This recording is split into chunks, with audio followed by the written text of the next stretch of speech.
I went to primary school in a rural school in Nyeri, and I think that is where I started the journey to this discussion here today. Most of you will remember that in primary schools, or some of you will remember that in primary schools, we used to have what was called the 4K club. The 4K club is where we started our farming. Some of us went there. And Mr. Chairman, if you remember, the 4K clubs introduced us to agriculture. And that's why I picked my talent of planting trees and so on.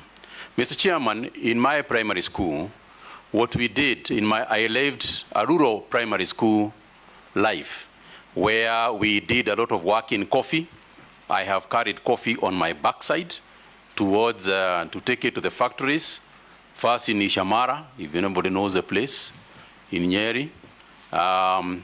We have spent our school holidays in coffee factories where we were drying the coffee beans and so on and so forth.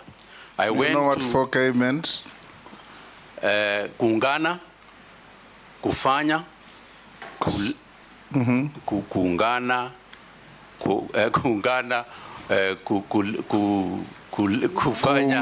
kufanya, kusaidia Kenya. Yes. Thank you, Mr. Chairman. That's what it was. Yeah, and I was a member of that, and you two are a member. Yeah, that's what it meant. And Mr. Chairman, majority leader didn't know that. Yeah. I think he went to school when 4K was dead. Probably. But it is one of the things perhaps we should think about reviving as we go along. Mr. Chairman, I then went to Kagwe High School, where I studied for 6 years. But in the course of my studies too, I was a member of the agricultural club in the school. And it is through the agricultural club in the school that we actually started eating eggs at Kagwe High School, because it is how we started the school poultry project. And I remember distinctly Mr. Gisheru, who was our teacher, leading that whole project, and just emphasizing to us the importance of agriculture at the time. But I was successful in Kagwe High School, and I went to the University of Nairobi, where, as you graciously acknowledged, Mr. Chairman, we were in school together, where I graduated with a bachelor's degree in commerce. And I want to talk about that commerce degree, Mr. Chairman, because a degree in commerce prepares you generally for business management. May it be the business in public or business in the private sector. And my education was rounded enough so that in the course of my career, as I left university, in the course of my career, I have managed very different businesses, both in public and private life. I also went on, Mr. Chairman, to do a master's degree at USIU, again in business administration, a master's in business administration, emphasizing my studies more in management information systems as well as finance. Mr. Chairman, during this time, I did my master's when I was working, but I started off my working career at an interesting small place called Mashambani Magazine. Mashambani Magazine was a magazine published by trend publishers, which was about farming. And I later, in my capacity as a marketing manager of that company, closed Mashambani Magazine and replaced it with Farmer's Voice.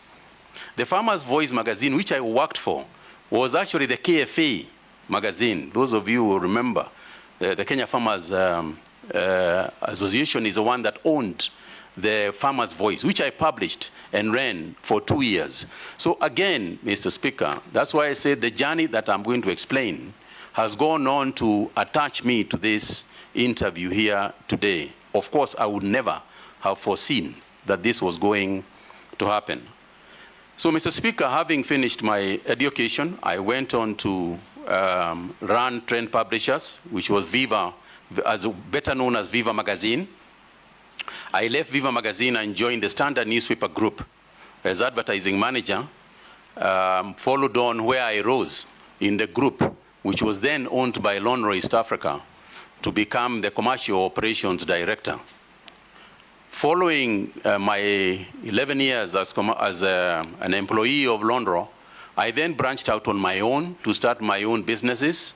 And since then, that is what I have been doing in my private life, running businesses over that period since the year 1992, when I left formal employment.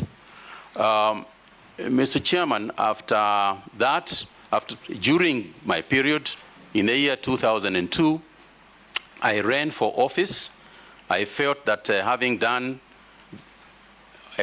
being educated, having then gone on to develop a successful career, I felt that I should do some public work and serve the people.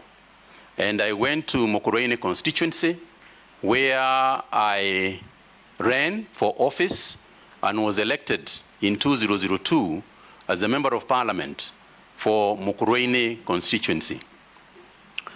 In the course of that, you remember, Mr. Chairman, that at that time, cabinet secretaries, cabinet ministers were also appointed from the parliament, and I was appointed as the Minister for Information and Communications in the year 2005. I served as Minister for Information and Communication, and I can say that it is one of my most exciting times. And in terms of preparing me for, again, going back to the cabinet as CS for agriculture and livestock, that's where I cut my teeth in that space of understanding government, being clear about the roles that the different arms of government play, being clear about the role of cabinet, collective responsibility, and other aspects that you learn as you do these jobs. I then, in 2007, I lost my position as member of parliament, but then I was appointed by His Excellency, late President Kibaki, to be chairman of the Multimedia University Council. I was the first chairman of that university and laid the foundation of what is now perhaps a uniquely placed university in terms of the technology space and communication space.